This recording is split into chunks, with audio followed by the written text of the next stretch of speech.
Move out tomorrow. The text arrived at 8:17 in the evening, just as Samuel was rinsing his coffee cup. The phone buzzed once against the marble counter. He dried his hands on the dish towel, picked it up, and read the message without blinking. Move out tomorrow. I've already notified the property manager. Please leave your keys on the console. No signature, no greeting, just the sterile tone of a calendar alert. Samuel stared at the screen for a long moment, the cursor blinking beside the final period. The kitchen was quiet except for the soft hum of the refrigerator and the rain ticking against the glass. He set the phone down, face up. He didn't reply. Instead, he walked to the study, flicked on the lamp, and knelt beside the low bookshelf. Third shelf from the bottom.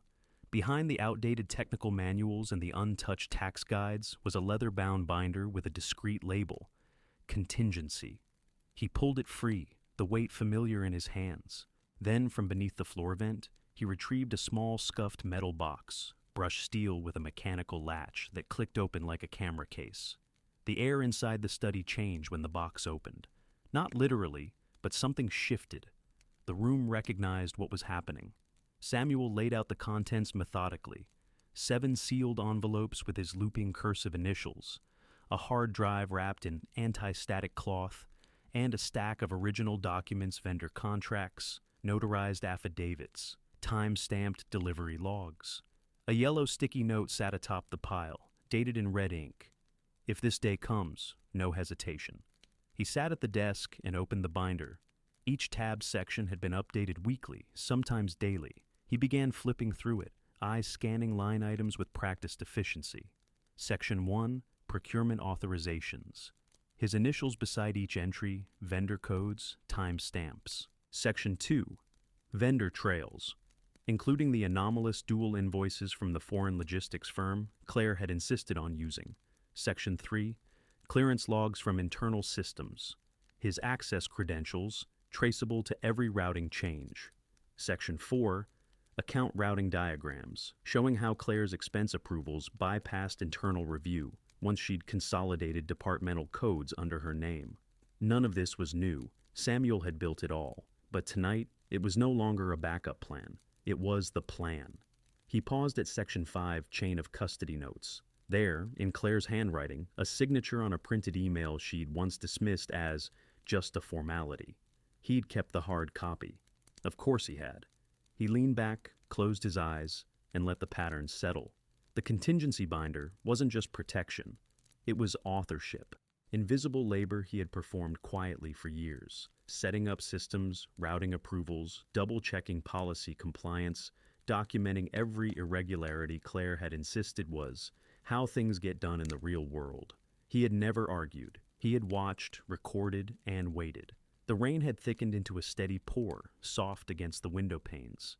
Somewhere in the house, a floorboard creaked, settling or shifting. He didn't turn. The text hadn't surprised him.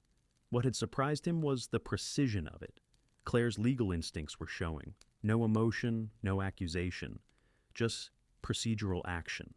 She had always been careful to leave no fingerprints, except, of course, when she had. He opened his laptop, the screen bathing his face in pale blue light. His fingers moved quickly, pulling up the logistics dashboard. He keyed in the delivery queue ID for the secure courier service he'd retained under a dormant vendor account, the one Claire had once mocked as paranoid overkill.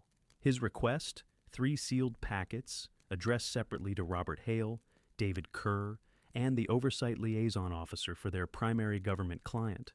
Estimated delivery by 11 the next morning. He clicked confirm. The first call he made was to logistics. A woman answered, her voice brisk. Secure Courier, this is Janine. This is Samuel Mercer. I have just initiated dispatch protocol Alpha 59. I need confirmation of morning delivery and a signature chain for each drop. Confirmed, Mr. Mercer. Dispatch is already flagged. You'll receive tracking numbers within the hour. Anything else? Yes, include the audit seal stickers. I want them visible on the exterior sleeve. Understood. He ended the call. No pleasantries. Next, he dialed Robert Hale. The older man answered after 2 rings, his voice gravelly. Hale, it's Mercer. The documents we discussed last quarter. The originals. I'm activating the trail. You'll receive them in the morning. Silence. Then, Chain of custody intact? Sealed and time-stamped. You'll see the red ink. Robert exhaled through his nose. You're aware this triggers internal review? I'm counting on it. Another pause. Then I'll log it the moment it arrives. No commentary, just documentation. That's all I need. He hesitated before the third call. David Kerr would not be surprised, but he would not approve either. Samuel stared at the contact name for a moment, then pressed call. David answered with his usual even tone. Samuel, I'm proceeding. You'll get the packet by 11. There was a rustle, then the sound of a chair creaking. I assume you've thought through the implications. I have. She'll fight it. You know that. Denial first, then procedural ambiguity. She'll accuse you of overreach. I have the originals, the logs, the signatures, the routing proofs. You also have history. That cuts both ways. Samuel didn't respond. David's voice softened slightly. You're not doing this to win. You're doing this to end it. I know. There was a long pause. Then David said, I'll review the documents when they arrive. Until then, I didn't take this call. Understood. Understood. He ended the call and set the phone down beside the binder. The rain had slowed now, a light patter. He reached for the yellow sticky note again and held it between his fingers. The ink had faded slightly, but the date was still legible. 7 months prior, the night Claire had rerouted a client contract through her personal consulting firm and told him, half laughing, "It's just a shell. Nobody audits shells." That night, he'd written the note. He returned it to the top of the binder, then stood and began his nightly ritual checksum inventory. He opened each drawer in the study in a practiced sequence, confirming placement of drives, printed logs, and sealed backups. Each drawer closed with a soft click. The room was exactly as he had maintained it for years, quiet, orderly, precise. Only now, it was no longer a sanctuary. It was a launch pad. He turned off the lamp. The house, once shared, now felt like a stage set after curtain call props in place. Lights dimmed, actors gone. Samuel walked to the front hall, placed his house key on the console as requested, then returned to the study and sat in the dark, binder on his lap, waiting for morning. Cutting the threads. The streetlights were still on when Samuel stepped out into the cold. The sky was a bleached gray, the kind of pre-dawn haze that made the city feel suspended, like it hadn't quite decided whether to wake. He carried the binder in a messenger bag, tucked neatly between a sealed manila folder and a flash drive in a velvet-lined case. The air smelled faintly of damp concrete and spent rain. He didn't lock the door behind him. The first stop was the shared vendor dashboard. He parked a few blocks away from the co-op workspace Claire used, though she rarely visited in person anymore. In the car, engine idling, he opened his laptop and connected through a secured tether. The dashboard loaded slowly. Claire had always insisted on the custom interface, branding over function, and he watched the spinning icon with a familiar patience. Then the screen settled. He moved with mechanical precision. Revoked Claire's administrator credentials, rerouted payment authorizations to a new holding account, and issued an internal note under Procurement Compliance Code C7, flagging a soft freeze for secondary review. It wouldn't trip federal alerts yet, but it would create a time-stamped log, a breadcrumb. He paused before the final step, removing her name from the permissions list. Not out of sentiment, but because he wanted to be sure the system would register the change with a full audit stamp. When he clicked confirm, a soft chime sounded. The log updated. She wouldn't see it coming. Not yet. Downtown was beginning to stir as he walked up the steps to the building, where Robert Hale's office occupied the 4th floor. The compliance firm shared a glass-walled suite with a tax litigation group, and the lobby still smelled faintly of antiseptic and burned coffee. Robert's assistant wasn't in yet, but the door was propped open.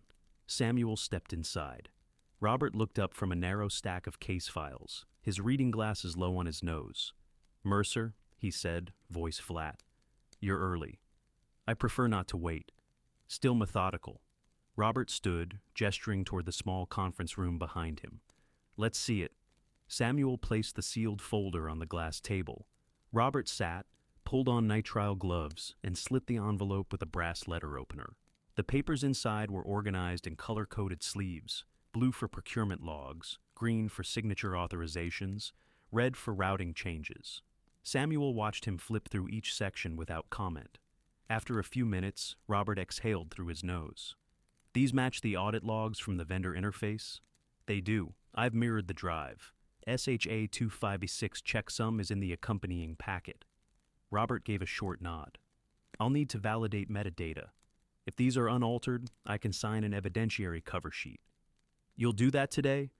If the timestamps hold and the originals pass hash verification, yes. This is enough to trigger provisional review from oversight. Samuel didn't move. Robert looked up. You know what that means? I do. She'll claim you falsified them, that you accessed shared systems without consent. She gave consent in writing. The original access agreement is in the appendix. Robert smirked faintly. You always did like your appendices. Samuel didn't smile. I need your signature on the chain of custody release. Robert tapped the edge of the folder. If this goes to oversight, it won't come back quietly. Once the file's in their system, it's out of your hands. I'm aware. Robert's voice dropped slightly. You're not just burning a bridge, Samuel. You're torching the foundation. Samuel met his eyes. Then, I needed to collapse cleanly. Robert leaned back, studying him. You always were the quiet ones, the ones who wait.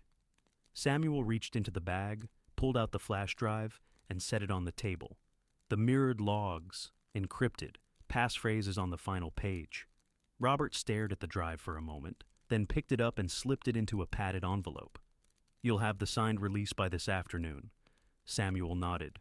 Thank you. Outside, the city had brightened, but not warmed. He walked 2 blocks to David Kerr's office, a narrow converted townhouse tucked between a boutique law firm and a bakery that smelled of cinnamon and yeast. David buzzed him in without a word. The office was quiet, curtains drawn against the morning sun. David stood behind his desk, sleeves rolled, mug of coffee in hand. He didn't sit. I read the preliminary packet, he said. Claire's exposure is real, but so is yours. Samuel closed the door behind him and leaned against the frame. David continued. You had access to joint systems. You routed payments. Even with consent, it muddies the water. If she claims you went beyond scope, she'll claim anything that keeps her above the line. David didn't argue. There's another way. Arbitration. We could get her to step back voluntarily. No public filing, no oversight body, clean severance. Samuel shook his head once. She doesn't step back. She reframes. David set the mug down. You're not just ending a partnership. You're detonating a reputation, hers and possibly yours. Then we both stand in the fallout. David sighed, rubbing his temples. You're too calm about this. I've had time.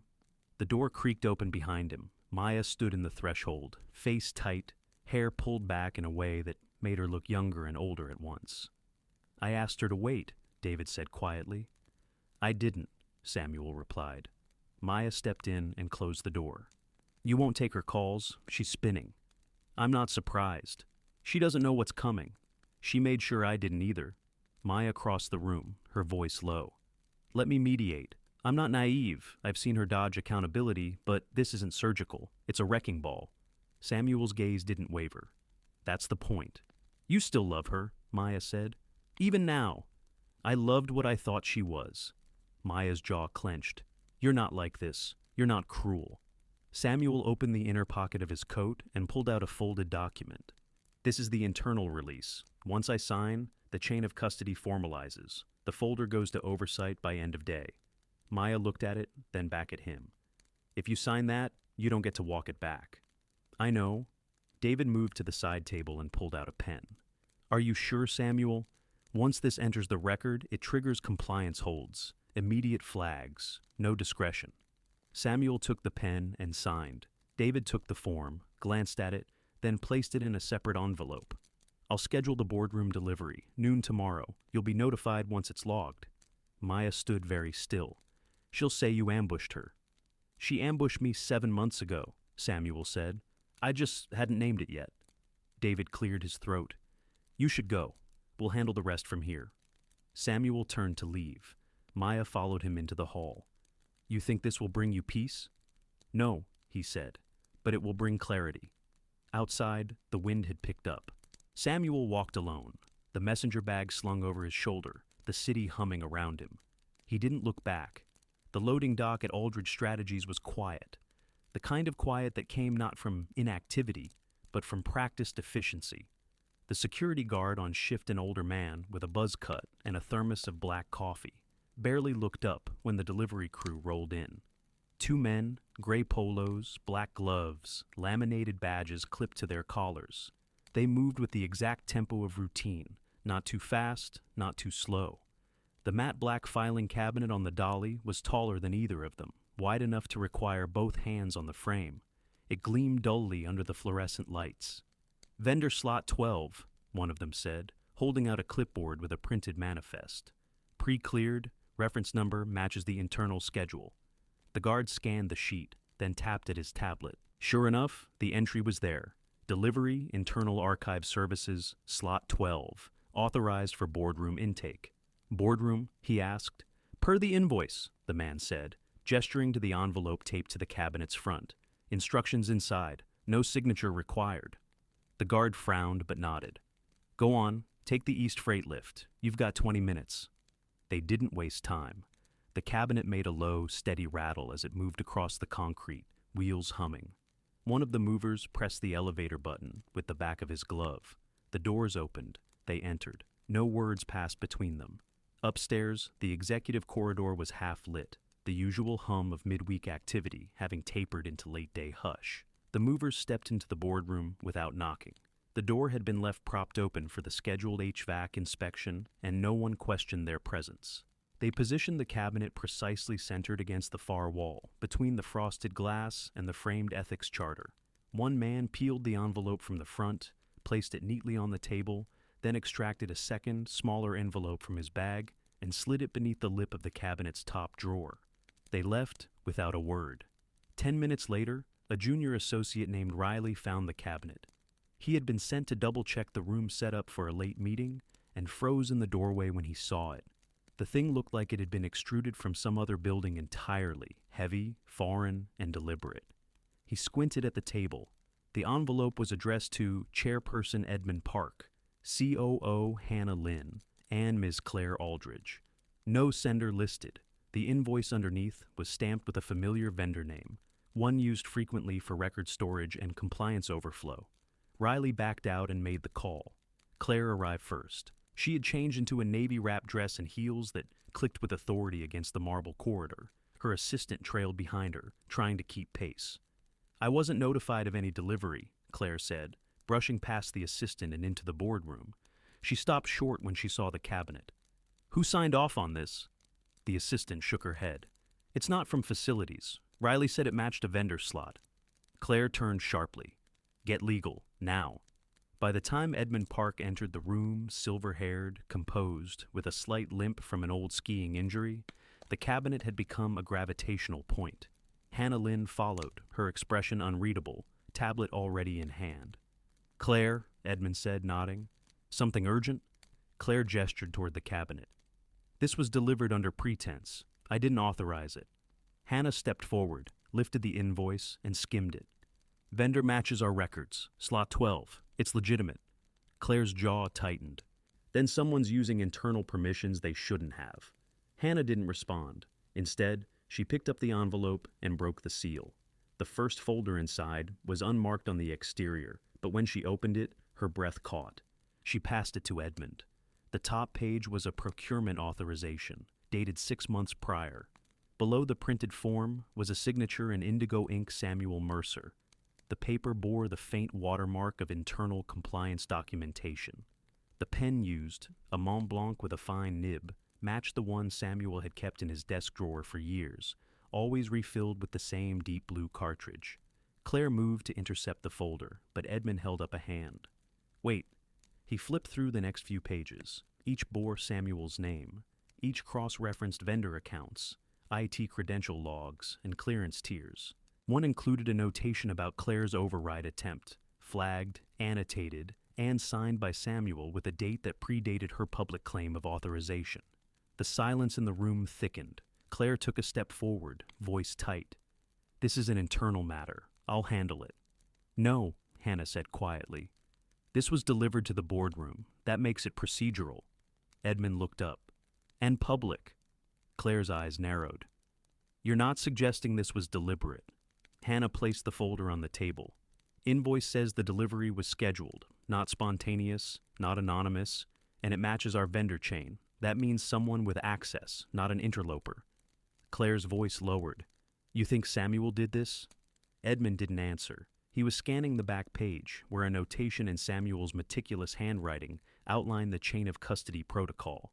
There was even a witness signature, David Kerr. Claire's composure slipped, just slightly. This is petty, vindictive. He's trying to make a scene. No, Hannah said. He's documenting one.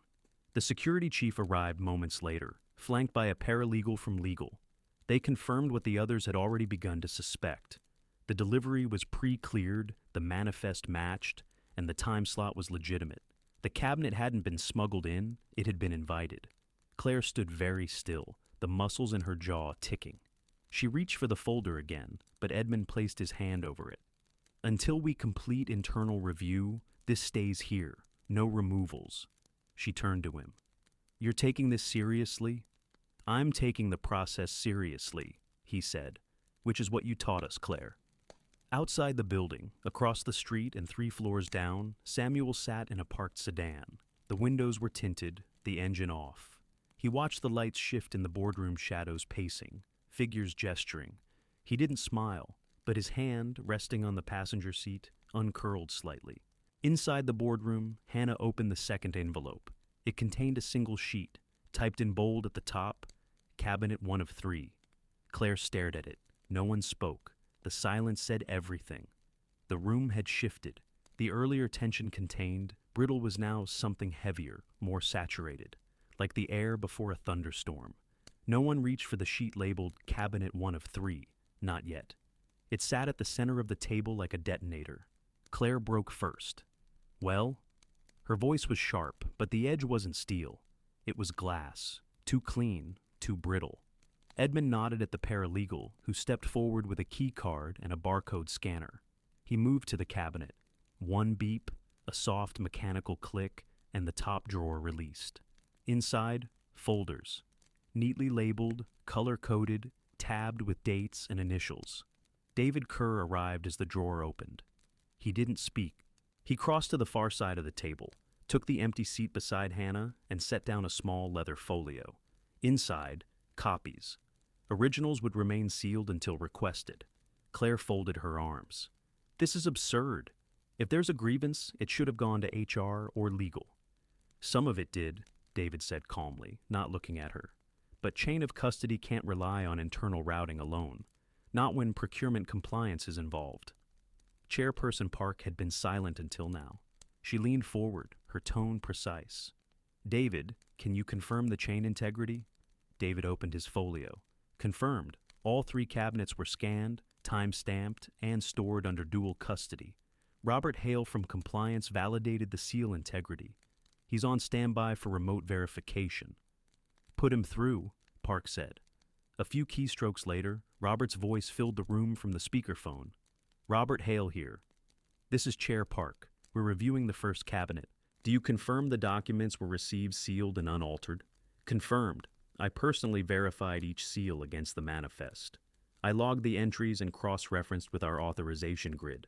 All source documents originate from internal systems, authenticated via native timestamps and access logs. Thank you, Robert added. I'll remain on standby.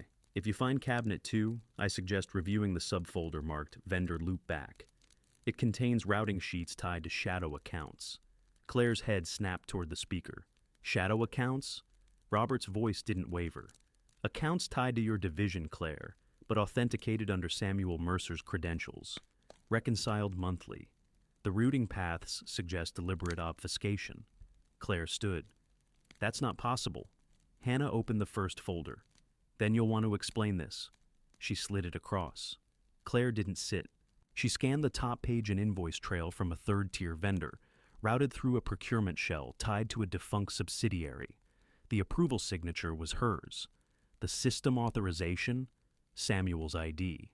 No, she said too quickly. Samuel didn't have access to level 3 procurement. David spoke without raising his voice. He did. You signed the override 18 months ago. I have the memo. Park's voice cut through. Claire, did you knowingly authorize Level 3 access to your spouse? Claire's mouth opened, then closed. It was an efficiency measure. He was managing vendor integration. Which explains the access, Park said, not the redirection. Claire's phone buzzed, once, then again. She ignored it. David opened another folder. This is the routing tree for vendor group Epsilon, cross-referenced with IP logs and badge swipes. The approvals were processed from your terminal, Claire, but the credentials tied to Mercer. He must have spoofed them. David didn't respond. He simply placed a printed screenshot beside the folder, a security log showing simultaneous logins. Claire's and Samuel's, same room, same timestamp. Claire's eyes scanned the page, but her body stilled. Her throat worked once, then again. Her phone buzzed again. This time she picked it up. The screen lit with a name, Jonathan R., partner, West Coast. She declined the call. I want to speak with legal, now. You'll have that opportunity, Park said, but first, we finish the review. Across the table, Edmund opened the second drawer, more folders, thicker this time. He pulled one labeled Vendor Reconciliation, Clearance Alpha, flipped it open, and exhaled softly. David leaned over. These are the clearance codes? Yes. Clearance Alpha is federal tied. These should have triggered quarterly compliance reports. Claire's voice was hoarse. They did. I filed them. Edmund turned the page. Not these. These codes weren't in your reports. They were routed through a secondary credential tier. Park turned to David. Explain. Samuel Mercer held dual credentials, one administrative, one technical. The administrative tier was visible. The technical tier was issued under a subcontract clause 3 years ago, still active. Claire's laugh was short and brittle. He's a systems engineer. He doesn't even attend strategy briefings. Which is why no one noticed the routing, David said. He never touched the financials directly. He just built the scaffolding that carried them. Claire's hand trembled slightly as she reached for her phone again. This time, she opened her inbox.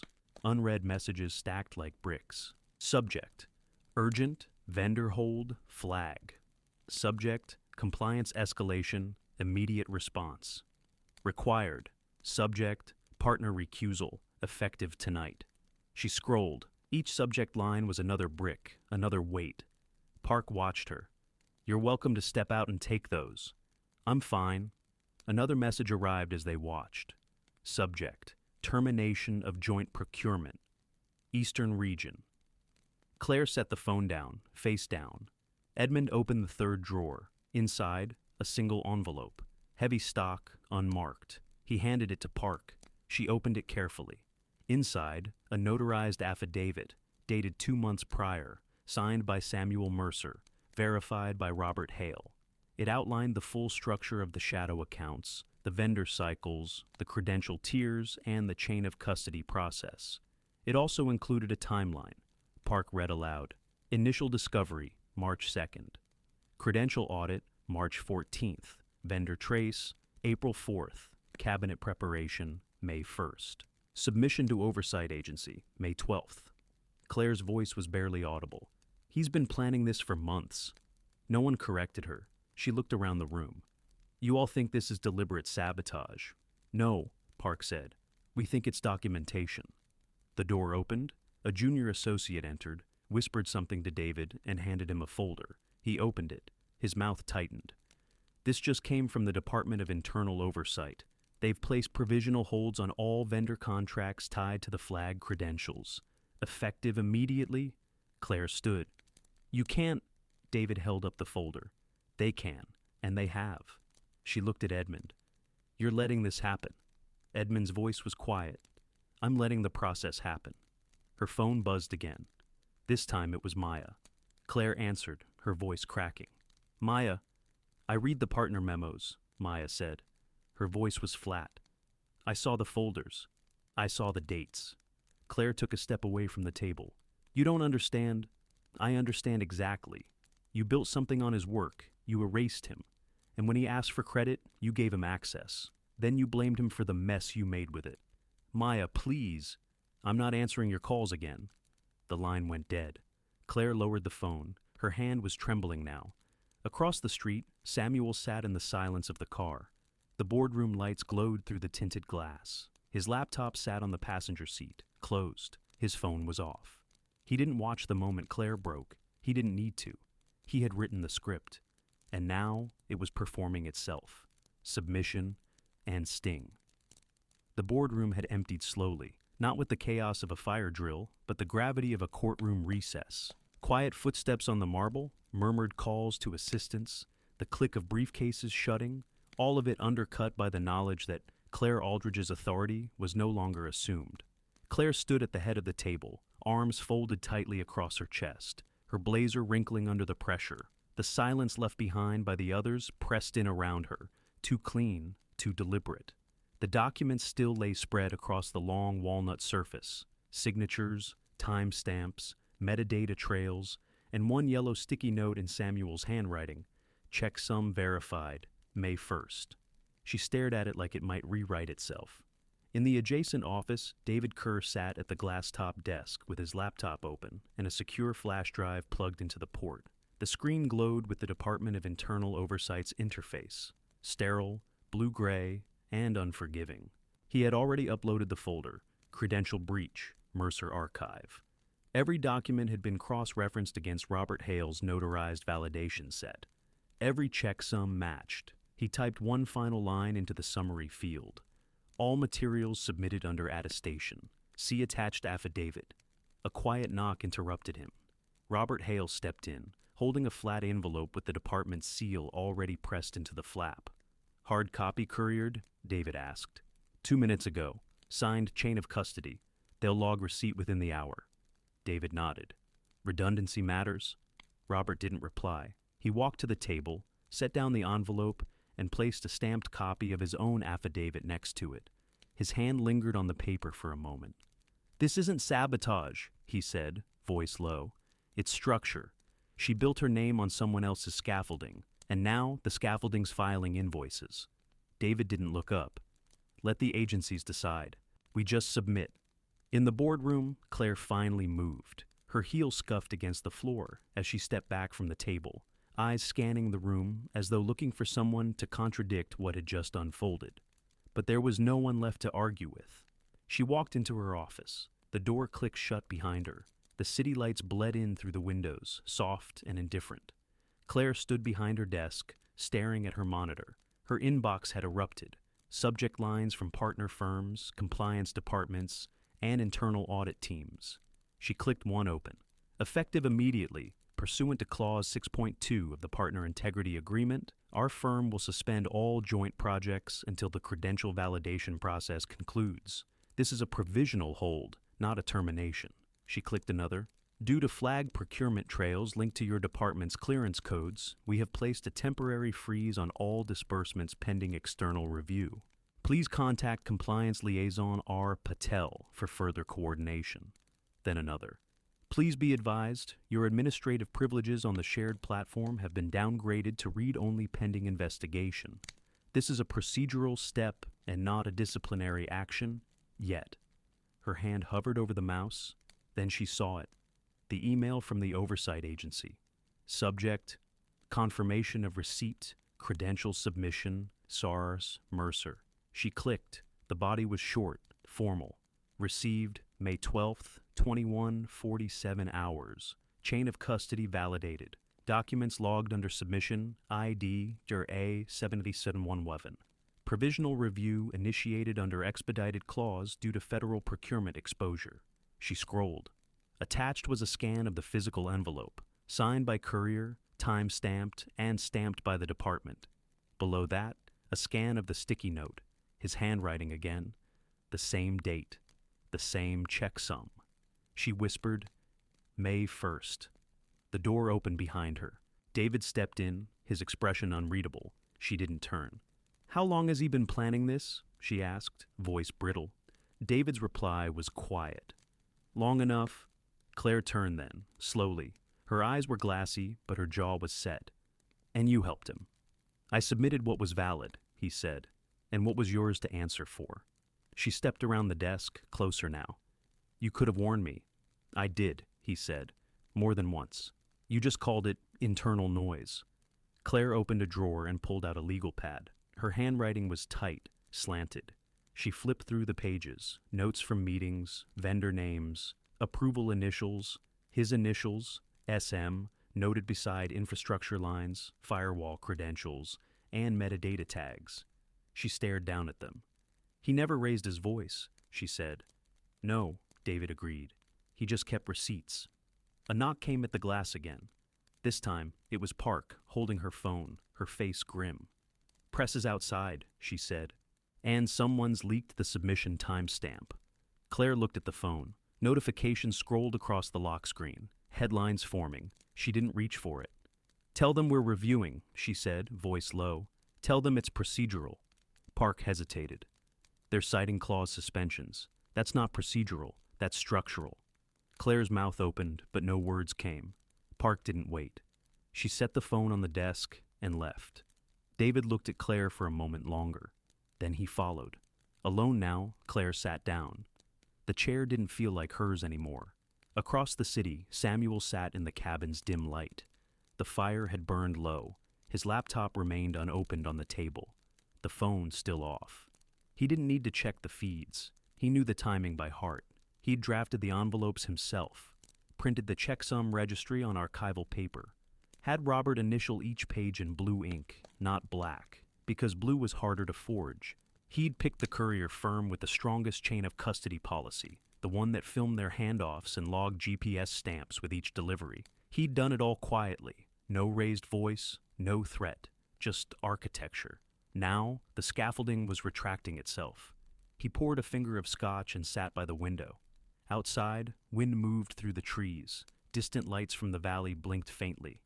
He thought of Claire's voice the night she'd told him to move out. Not a scream, just a command. Like a meeting reschedule. He hadn't replied then. He had answered now. Back in the office, Claire stared at the screen. She opened one more message, this one from Maya. No greeting, just a sentence. You can't delete authorship. Claire closed the laptop. The room was silent, but the process was still unfolding. Afterlight.